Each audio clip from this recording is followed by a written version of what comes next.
the independent show, it brings me back to days of past when programming and there was an exciting industry, and that's what was here. It was very exciting, a lot of new programmers. Why don't you give me your impressions, your takeaways of this show, and we'll have a conversation. Well, I think everybody did a great job. We had such great partners and great content, speakers, some really fun entertainment, and I thought it came together very well. Everybody was just jazzed. So we're very blessed, very grateful. The attendance was tremendous, great family event. So, overall, boy, just really, really fun. Last 3 days have been a really, really fun time for me. Well, and it's neat to see the technology that you've talked about, the over-the-top stuff, start to what John Hendricks called over-the-top OTTM, right? Yeah, through the middle. Yeah, because really what's happening is, like John Hendricks' new venture, Curiosity Stream, is a good example. They had to start online, but now, as they've grown over the last several years, they're not just an over-the-top provider, they're actually available in a more traditional way on pay television as well. But you had to start because it was really hard to break into the marketplace. And so, it's a little bit, like you said, Ken, it's a little bit like what we started years and years ago in terms of creating choice and content.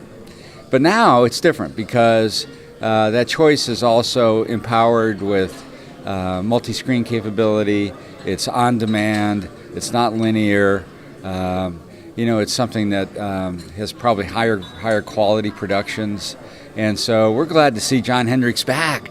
He was tremendous. He was a great guy to be able to talk about where we've come from, where we are, and where we're going. So guys like that, they're heroes.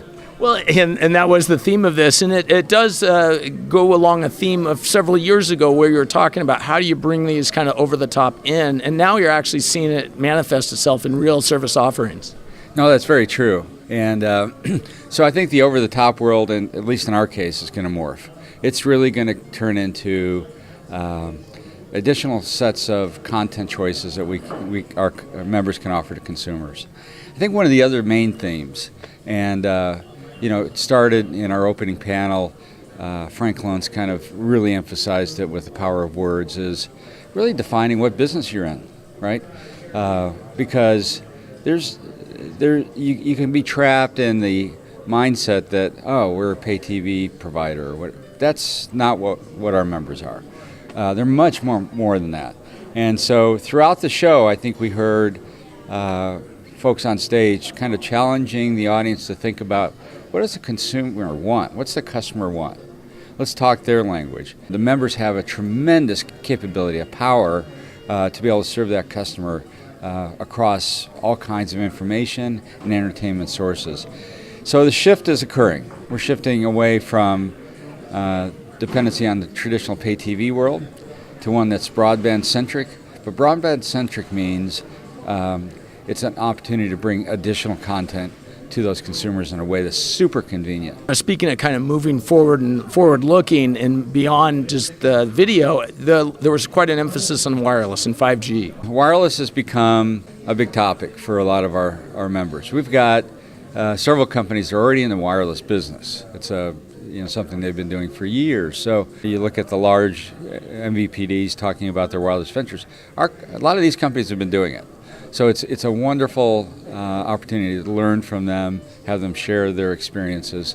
But wireless, is kind of a hot topic in Washington because there's a hope that 5G and things like that will become a driver to expand broadband, increase competition. I think the reality is that 5G is probably not that. The large companies like Verizon and AT&T have to offer something new. So 4G, next is 5G, right? Makes sense. So I understand why they have to do it. The reality is 5G is probably a complement to what we're doing today. And it's something that cable operators can be involved in terms of backhaul for sure, but it's also something that will probably evolve into enabling other applications in the home. It's extremely high frequency, probably doesn't have the ability to penetrate walls and things like that the way that cellular does today. So it's a more specialized use. And we've got members already using forms of it. We did a great panel yesterday on fixed wireless, for example. Once again, a lot of these companies are ahead of what you read in the trade press. They're already doing it. About the customer, we heard you had a panel on the customer experience and using artificial intelligence to better help the customer experience, right? Exactly. So customer experience, the bar is raised, right? From online banking to things like Uber and even ordering your Starbucks on an app.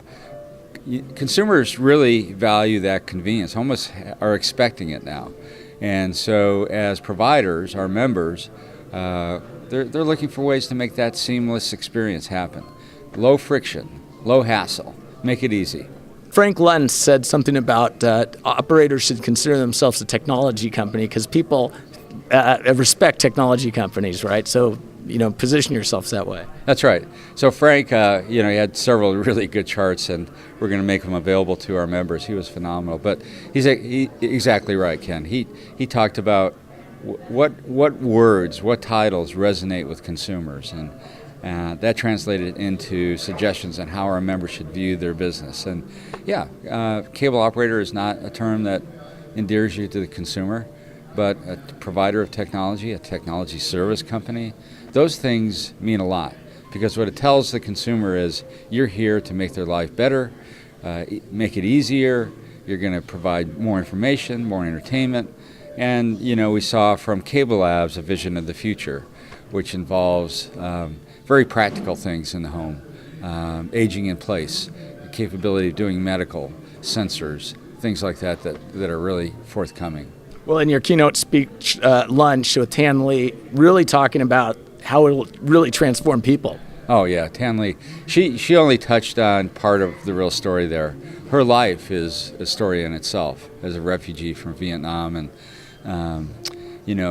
started to build a successful career as a lawyer, and just became passionate about being able to help people in the area of brainwave therapy and technology. So amazing story, but she focused on that technology and what it can do to help people. Amazing woman, yeah. Excellent. Well, an amazing conference, and that showed definitely the power, the superhero powers that are coming. Oh, yeah, It was great. It was a lot of fun. Rich, I appreciate your help and time. Thanks for being here, Ken. Thanks.